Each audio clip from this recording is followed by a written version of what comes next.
Keturunan pusaka Keraton Surakarta Kerbau Kiai Slamet bernama Bagong ditusuk oleh orang tak dikenal di kawasan Solo Baru Grogol, Sukoharjo, Rabu 15 Oktober. Kerbau ini sudah dioperasi untuk pencabutan beberapa benda tajam dari tubuhnya. Saat ini Bagong berada di Taman Kompleks Taman Anggrek, Solo Baru. Warga masih berdatangan untuk menyaksikan kondisinya pasca operasi. Ketua Dewan Adat Keraton Surakarta GKR Wandansari atau yang biasa disapa Mbak Mung menganggap penusukan adalah aksi iseng pihak tak bertanggung jawab jelang kirap malam 1 Suro sebagaimana digelar setiap tahun. Berbeda dengan awal tertusuk, Kiai Bagong meskipun terlihat lemas namun masih banyak bergerak. Saat itu pun hewan ini terlihat masih berpostur besar berisi. Berdasarkan pantauan Solo Pos TV, Senin 3 November, Kiai Bagong terlihat terus-menerus lunglai dan menyandarkan tubuhnya ke tanah. Bahkan tulang iganya menjadi pemandangan mencolok di bagian tubuhnya. Menurut informasi, Kiai Bagong mengalami infeksi yang menjalar ke beberapa bagian tubuhnya.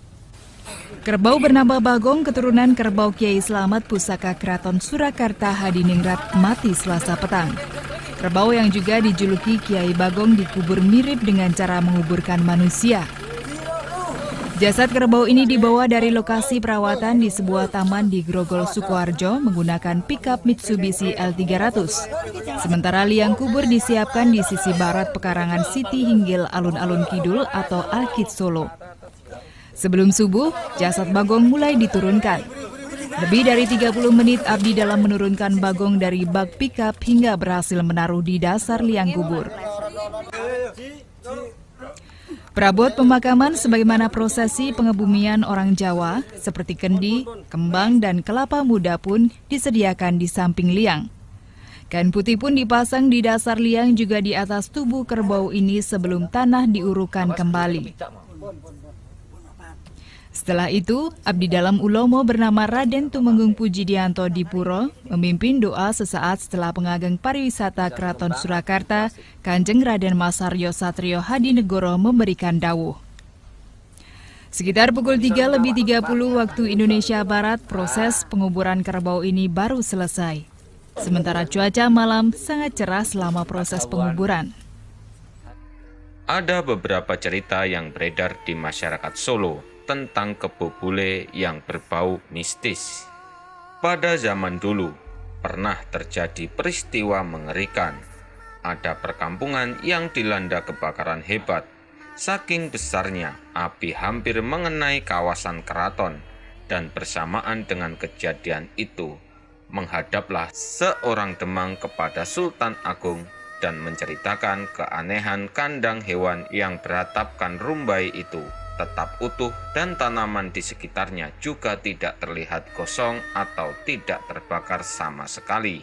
Sedangkan semua bagian dari daerah tersebut telah ludes terbakar api. Sultan Agung pun memerintahkan beberapa punggawa-punggawa keraton untuk memeriksa kandang tersebut. Setelah diperiksa di dalam kandang tersebut, terdapat seekor kebo yang berjenis albino atau kebo bule dan sebilah tombak. Sultan pun langsung memerintahkan agar si kerbau dan tombak tersebut agar dibawa ke tempat yang dilanda kebakaran. Aneh bin ajaib, begitu kerbau dan tombak mengelilingi rumah-rumah yang dilanda kebakaran dan seketika itu pun padam tinggal asap membumbung tinggi. Sejak saat itulah kerbau serta tombak beserta pemiliknya menjadi milik keraton dan diberi nama Kebo Kiai Slamet dan tombak Kiai Slamet. Slamet dalam bahasa Indonesia memiliki arti selamat, sebab keduanya ternyata mampu menyelamatkan dari musibah bencana kebakaran, sementara pemiliknya menjadi punggawa keraton dengan pangkat Ki Lurah Maesa Prawiro. Itulah cerita singkat dari sejarah kebo bule yang ada di Keraton Surakarta Solo.